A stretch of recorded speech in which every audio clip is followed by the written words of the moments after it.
하나님 아버지와 우리 주 예수 그리스도로부터는 은혜와 평강이 오늘 모이신 여러분과 함께하기를 바랍니다. 아멘. 여러분, 혹시 우리가 사는 양주의 이름과 그 유래를 아십니까? 양주시의 이름과 그 유래. 양주시는 고려시대 왕이었던 현종이 이 지역에는 버드나무가 많다라고 해서 버들골이라고 정했고, 그 후에는 버들양, 골, 주, 자를 써서 양주로 되었다고 합니다. 그래서 양주는 약 1000년이 넘은 그러한 이름을 가지고 있는 마을이에요. 그런데 지금은 쭉 이 밖을 보다 보면 버드나무보다는 아파트가 훨씬 많은 것 같아요.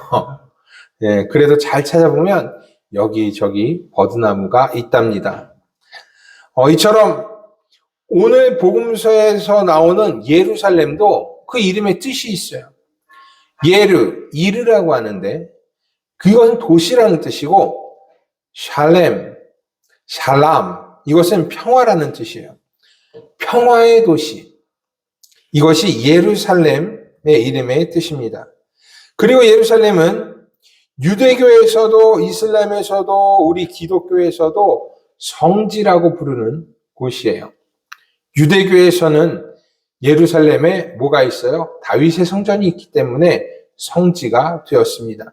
이슬람에서는 이슬람의 최고의 그 예언자였던 마호메트가 예루살렘을 통해서 하늘로 승천해 알라를 만났고 알라에게 계시를 받고 내려왔기 때문에 예루살렘을 성지로 삼았습니다. 그러면 우리 기독교에서는 왜 예루살렘이 성지가 되었을까요? 예수님께서 예루살렘에서 돌아가시고 부활하셨기 때문에 우리 기독교에서도 예루살렘은 성지가 되었습니다. 이처럼 예루살렘은 여러 종교에서 성지라고 불려지는 곳이고 그 이름의 뜻은 평화를 내포하고 있습니다. 그러나 평화와 성지의 고장인 예루살렘의 실상은 그러지 못했어요. 수천 년 동안 수많은 전쟁이 있었고 아주 많은 사람들이 피를 흘렸습니다. 역대하 24장에는 성령에 감동되어 하나님의 말씀을 전한 제사장을 예루살렘 사람들이 돌로 쳐서 죽인 이야기가 쓰여져 있어요. 세례 요한은 예루살렘에서 헤롯에게 잡혔고 예수님은 예루살렘에서 죽음을 맞이하게 되었습니다.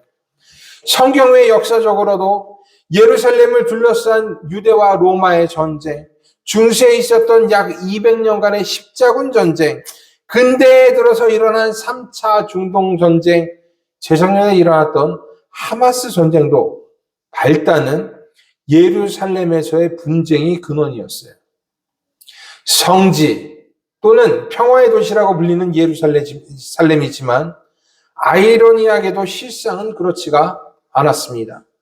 평화라는 이름, 거룩함이라는 이름만을 가진 도시, 그곳이 바로 예루살렘입니다. 오늘의 복음서에서는 바로 이 예루살렘이 언급이 됩니다. 예수께서는 이 예루살렘을 향해 가고 있었고 예루살렘은 예수님의 종착지가 될 것이었습니다. 이는 하나님의 뜻이었고 예수님도 자신의 메시아로서의 사명이 예루살렘에서 끝날 것을 잘 알고 있었습니다. 하나님은 성전이 있는 예루살렘에서 모든 것을 다시 시작하실 것입니다. 그리스도의 죽음과 부활을 통해 잘못된 모든 것들을 바로잡으실 것입니다. 선지자들 죽인 예루살렘, 이름만 평화의 도시인 예루살렘이 아니라 그리스도를 통해 참 평화가 시작되는 예루살렘으로 하나님께서는 만드실 것입니다. 그래서 예수님은요, 예루살렘을 향해 가셨습니다. 참 평화를 위해서 자신에게 주어진 길을 가신 것입니다.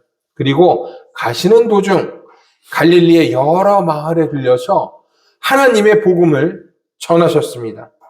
많은 사람들이 복음을 듣고 새로 시작되는 하나님의 나라를 깨달아야 했기 때문에 그래요. 그래서 예수님께서는 예루살렘을 향해 가는 길에 여러 갈릴리 고을에 들려서 하나님의 나라의 말씀, 복음이 어떻게 시작이 되는가, 이 모든 것에 대해서 가르쳐 주셨습니다. 당시 갈릴리 지역은요, 성경에는 헤롯 안디바라고 나오고, 표기로는 헤롯의 안티파스라고 합니다만, 이 헤롯 안디바라는 사람이 다스리고 있었습니다. 헤롯 안디바는 분봉왕으로 갈릴리와 페레아를 다스리고 있습니다. 저 뒤에 지도를 보시면 예루살렘에 있는 유다 위에는 사마리아가 있고 사마리아 위에는 갈릴리가 있다는 것이 이렇게 보이실 것이에요. 그리고 페레아는 사해, 요단강이 끝나면 사해가 시작이 되죠. 사해의 동북 쪽에 위치하고 있습니다. 헤롯과 안디바는 갈릴리와 페레아를 다스렸고 유다와 사마리아와 이두메는 헤롯 안디바의 형 헤롯 아켈라오가 다스렸습니다. 하지만 형 헤롯 아켈라오는 분봉왕이 된 지 약 10년 만에 폐위가 돼요. 여러 이유가 있었지만 가장 큰 이유는 폭정 때문이었습니다. 이 폭정 때문에 유대인들과의 갈등이 굉장히 심해졌고 결국 수많은 반란이 일어나서 로마에서는 그냥 헤롯 아켈라오를 갈리아, 지금의 오스트리아하고 프랑스가 있는 유럽이죠. 이 지역으로 유배를 시킵니다.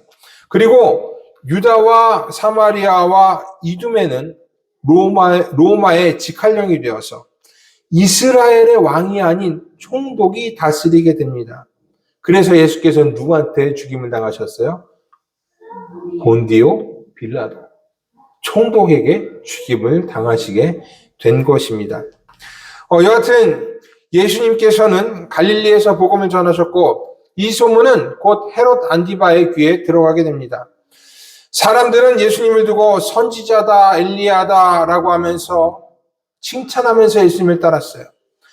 헤롯에게 있어서 이런 백성들의 소요도 달가울 리는 없습니다.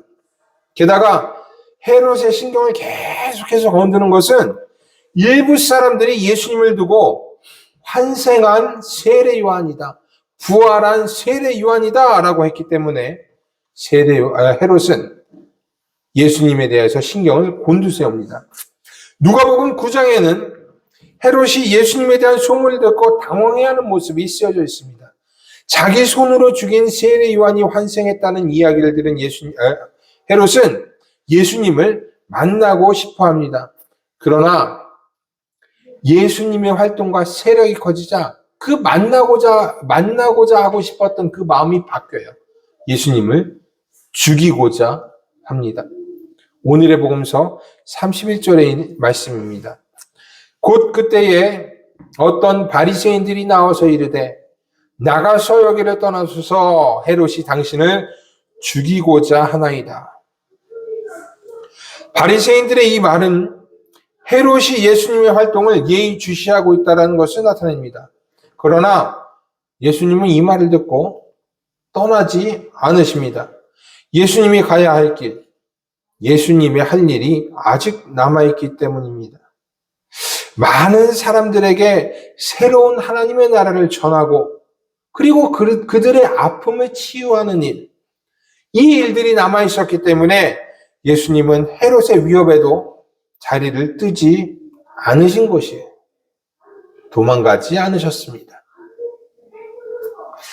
우리 믿는 사람들에게 있어서 도망가지 않은 이 예수님의 모습은 반드시 기억되고 지켜져야 합니다. 우리 역시도 신앙인으로서 이 세상을 살아갈 때 많은 어려움들이 있습니다. 때로는 도망치고 싶고 신앙이고 뭐고 그냥 다 팽개치고 싶을 때도 있습니다. 세상의 온갖 유혹으로 인해서 하나님의 말씀을 따라 사는 것이 너무나 괴롭기 때문에 그래요. 기도를 해도 삶의 변화가 없고 상황은 점점 더 어려워져만 갑니다. 그래서 헌신을 해도 기쁘지가 않습니다.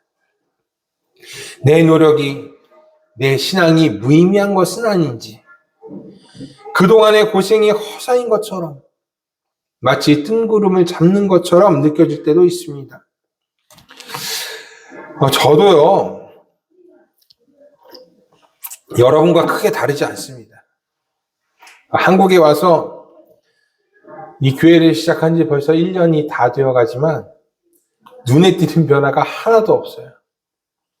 오히려 온갖 어려움들이 생겨납니다. 막 사방팔방으로 뛰어다니고 닥치는 대로 사람을 만나고 교회 좀 오라고 구걸하다시피 부탁을 하고 밤을 새워서 설교를 준비하고 있지만 얻어지는 거, 보여지는 거 하나 없습니다. 벌써 수십 년을 목회를 한 경력이 있는데 아직도 하는 것마다 실수투성이에요. 지난주에는 새벽 기도를 이렇게 하는데 기도를 하다가 그냥 그만 입이 턱 막혀서 한마디도 기도할 수가 없었습니다. 그래서 그냥 한참을 그냥 기도 노트만 바라보다가 그냥 다시 집으로 돌아갔어요. 이 어려움이 언제 끝날까? 우리는 언제 이 개척의 어려움이 끝나게 될까? 과연 우리 성도들과 함께, 우리 교회 성도들과 함께 기뻐할 날이 오겠는가? 우리 아이들은 이런 아빠를 존중해 줄까? 여러 고민과 번민들이 저를 사로잡았고 모든 상황이 두려워졌습니다. 그러다가 설교를 위해서 오늘 복음서를 읽는데 예수님의 모습을 보고 갑자기 이런 생각이 들었어요. 예수님은 어떠셨을까? 예수님은 나와 다르셨을까? 글쎄요. 저는 예수님도 우리와 크게 다르지 않았을 것이라고 생각합니다. 예수님에게는 늘 위협이 도사리고 있었습니다. 바리새인들은요, 예수님이 실수하기만을 기다리고 있었고 예수님의 고향 사람들은 예수님이 인정하지 않았습니다. 제자가 실수하면 어떻게 돼요? 그게 예수님의 흠이 됐고 율법학자, 더 나아가서 사두개인까지 예수님의 흠을 잡기 위해 몰려와서 논쟁을 벌였습니다. 그리고 이제는 헤롯이, 세례 요한을 죽인 헤롯이 예수님을 노리고 있는 상황입니다. 이뿐 아니라 예수님은요, 예루살렘을 향해 가고 있었습니다. 물론 그것이 예수님의 최종 목적지였고 새로운 시대를 열기 위한 것이었지만 예루살렘에서 예수님 기다리는 것이 뭐였습니까? 십자가밖에는 없었습니다. 이런 상황은 예수님을 얼마든지 실족하게 만들고 도망치게 할 수 있는 것들이었습니다. 하지만 예수께서는요, 갈 길을 가십니다. 오늘과 내일과 모레는 내가 갈 길을 가야 한다라고 말씀하십니다. 왜냐하면 그 길이 하나님께서 준비하신 길이기 때문에 그렇습니다. 하나님의 뜻이고 메시아가 가야만 하는 길이기 때문이에요. 그래서 예수님은 온갖 위협과 도발 속에서도 그냥 자신의 길을 묵묵히 가셨습니다.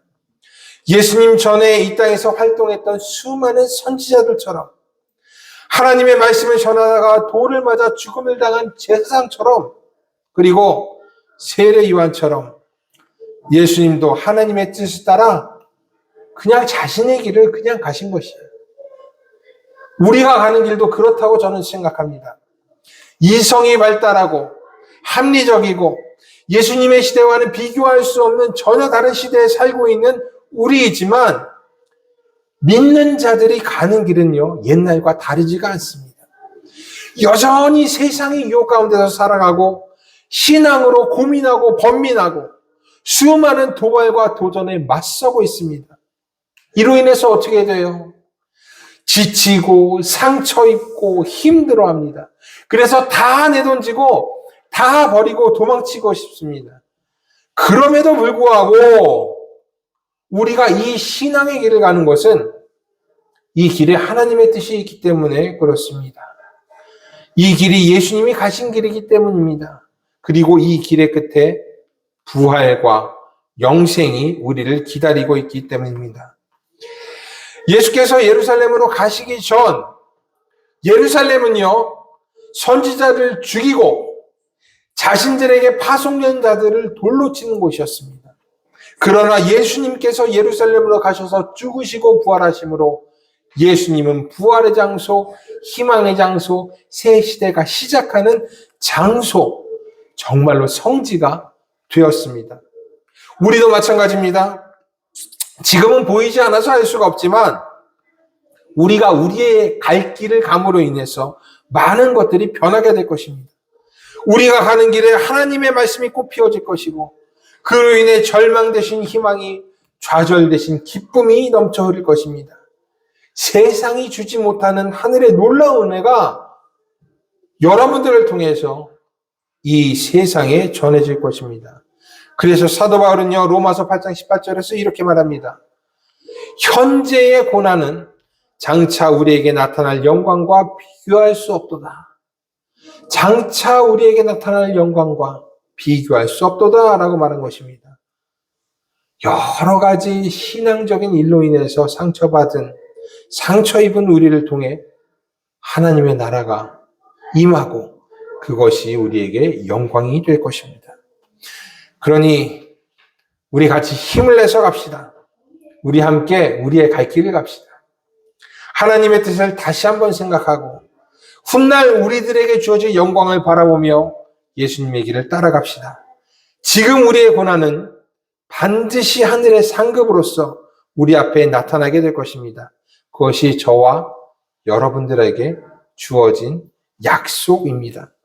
이를 위해 고난을 감당하고 때로는 상처 입고 힘들어하는 여러분들 위해 하나님의 크신 위로하심이 있기를 바랍니다. 서로를 위해서 기도하고 어려운 짐들을 함께 나눠지는 여러분들 위해 주님으로부터 오는 평안이 가득하기를 기도합니다. 모든 지각에 뛰어난 하나님의 평강이 그리스도 예수 안에서 여러분의 생각과 마음을 지키시기를 원합니다. 아멘. 기도하겠습니다.